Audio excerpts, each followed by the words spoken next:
Part 2 की starting में हम देखते हैं कि अब तीसरे राउंड के स्टार्ट होने का टाइम हो गया होता है। अब इन तीनों गर्ल्स ने अपने अपने टास्क के अकॉर्डिंग परफॉर्म करके दिखाना था। पहले फ्यूमिनो को परफॉर्म करने के लिए कहा जाता है और उसका टास्क ड्रेस पर फ्लावर्स को अरेंज करना होता है। और जब वो ड्रेस पर फ्लावर्स अरेंज कर रही होती है तो तब उसे अपने बचपन का एक सीन याद आ जाता है कि स्कूल में उसे बहुत सी गर्ल्स बुली किया करती थी और जब वो उनसे फाइट करती थी तो तब टीचर भी उन्हें कुछ कहने की बजाय उसे ही डांट दिया करती थी। तो तब से उसने डिसाइड किया था कि वो अब किसी भी गर्ल से हार नहीं मानेगी और अब उसने अपना टास्क कंप्लीट कर लिया होता है और उसके ये डेकोरेशन सब बॉयज़ को बहुत पसंद आती है। अब तो फ्यूमेनो दिल में सोचती है कि इस राउंड में भी मैं ही जीतूंगी। फिर यू को मेकअप करने का टास्क दिया जाता है तो वो तो बड़ी महारत से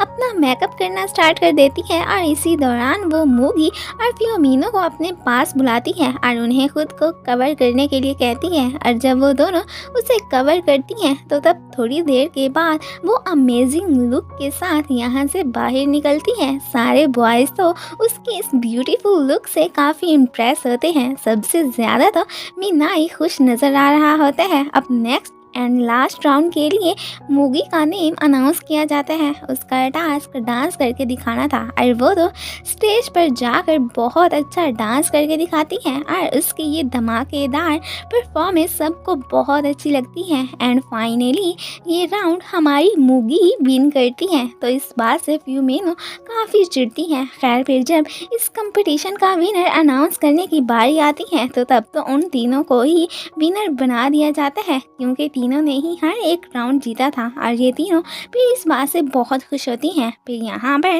टासी जानबूझ के रिकू से पूछते हैं कि आज तुम्हें मूगी की परफॉर्मेंस कैसी लगी तो वो भी फर्स्ट टाइम उसकी तारीफ करते हैं। तो ये सुनकर मूगी काफ़ी खुश होती है। फिर नेक्स्ट मॉर्निंग मूगी जब एक्सरसाइज कर रही होती है तो तब उसकी नज़र टाइगा पे पड़ती है जो इस वक्त हॉर्स राइडिंग कर रहा होता है। उसे देखकर तो मूगी कहती है कि हाय ये कितना कूल है और बस उसी में ही खो जाती है। फिर उसकी नज़र रिकू पे पड़ती है जो कि जॉगिंग कर रहा होता है। वो भी फ़ौरन से उसके पीछे भागना स्टार्ट कर देती है। वो उससे पूछता है कि तुम मुझे क्यों फॉलो कर रही हो तो वो उसे कहती है कि अरे यार मैं तो बस तुम्हारे साथ जॉगिंग करने आई थी। और उसके पीछे भागते भागते वो तो एक साइड पे जाके थक के मारे गिर ही जाती है। तो फिर रिकू उसे उठाते हैं एंड यहाँ पर जब वो रिकू को शर्ट चेंज करते देखती है तो वहाँ पर उसके शोल्डर पर एक स्कार का निशान देखती है। तो वो सोचती है कि ये स्कार इसे कैसे आया और साथ में वो ये भी सोचती है कि पता नहीं जब रिकू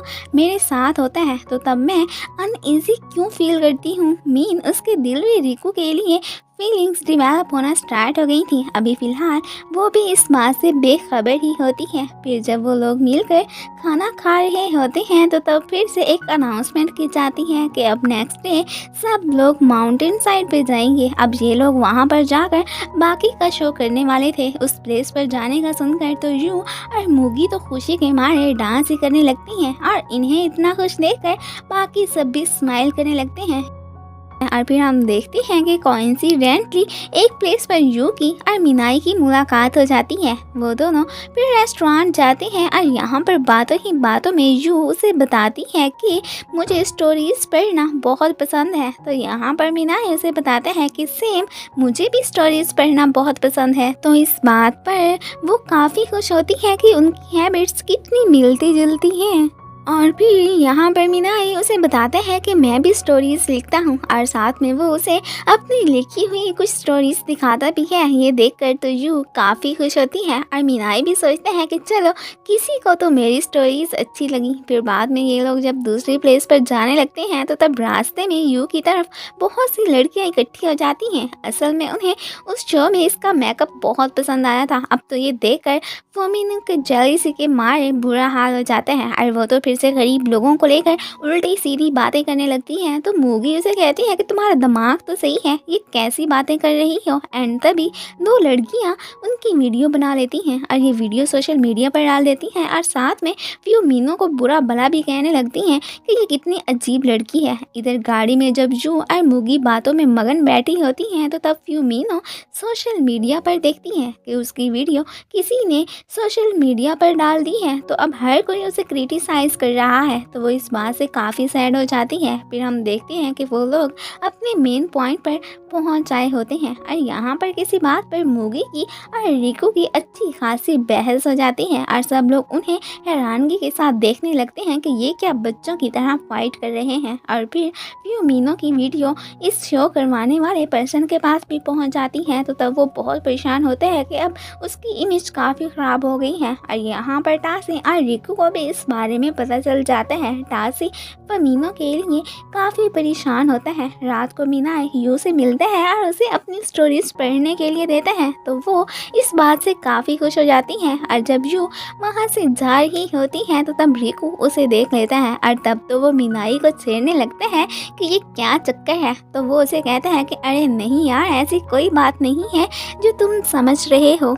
दूसरी तरफ हम देखते हैं कि टासी फ्यूमिनो को तसल्ली देने आया बैठा होता है, लेकिन वो तो उसे इग्नोर करती हुई वहाँ से चली जाती है। नेक्स्ट डे हम देखते हैं कि ये 4 बॉयज़ तो स्केटिंग में भी मास्टर होते हैं और इस बात से गर्ल्स काफ़ी खुश होती हैं। यहाँ पर यू को भी स्केटिंग करनी आती थी, जबकि हमारी क्यूट सी मूगी तो स्केटिंग करना बिल्कुल भी नहीं जानती थी। फिर यहाँ पर फ्यूमिनो जानबूझकर गुड गर्ल होने का नाटक करने लगती है, तो यू उसे कहती है कि तुम रहने ही दो, तुम जैसी हो वैसे ही ठीक हो, अब हमें तुम्हारे इस बिहेवियर की आदत हो गई है। और बाकी सब भी उसे यही मशवरा देते हैं और टासी फिर से उसे तसल्ली देता है। ये देखकर तो फ्यूमिनो की हार्ट बीट तेज हो जाती है। आखिर जो भी था वो था तो उसका आइडल ही ना। फिर सब लोग जब स्केटिंग करने लगते हैं तब मूगी भी स्केटिंग करने लगती है और वो तो खुद को स्टॉप ही नहीं कर पाती और एक ट्री से टकराने लगती है। तो तब रिकू फौरन से उसके पास जाकर उसे बचा लेता है। अब इन दोनों को इकट्ठे देखकर पता नहीं क्यों टाइगा हमें काफ़ी सैड दिखाई देता है। इधर मूगी रिकू को थैंक्स कह रही होती है कि उसने फिर से उसे मुश्किल से बचाया है। एंड फिर यहाँ पर यू और फ्यूमिनो भी उसे पूछने आ जाती हैं और बाद में टाइगा भी उससे पूछते हैं कि तुम ठीक हो ना। तो वो उसे कहती है कि हाँ डोंट वरी, मैं ठीक हूँ। फिर रात को टासी मूगी को स्केटिंग करना सिखाता है। अब इन दोनों को इतना क्लोज देखकर रिकू का तो जेलीसी के मारे बुरा हाल हो जाता है। फिर बाद में टासी और मूगी जब बातें कर रहे होते हैं तो तब बातों ही बातों में टासी उसे बताता है कि हम चारों लड़कों के साथ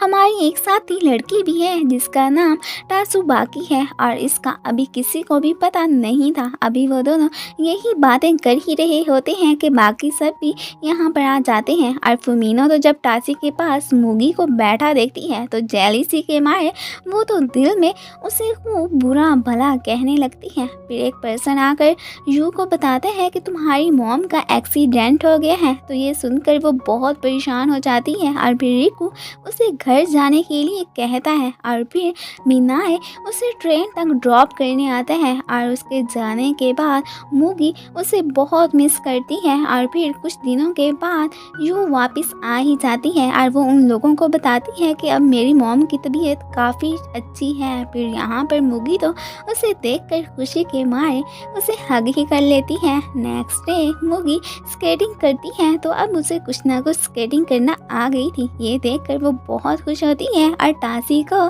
थैंक्स कहती है। और यहाँ पर इन दोनों को इकट्ठे देखकर फ्यूमिनो जल भुन के स्याही हो रही होती है। और इसी के साथ ही पार्ट 2 ख़त्म हो जाता है।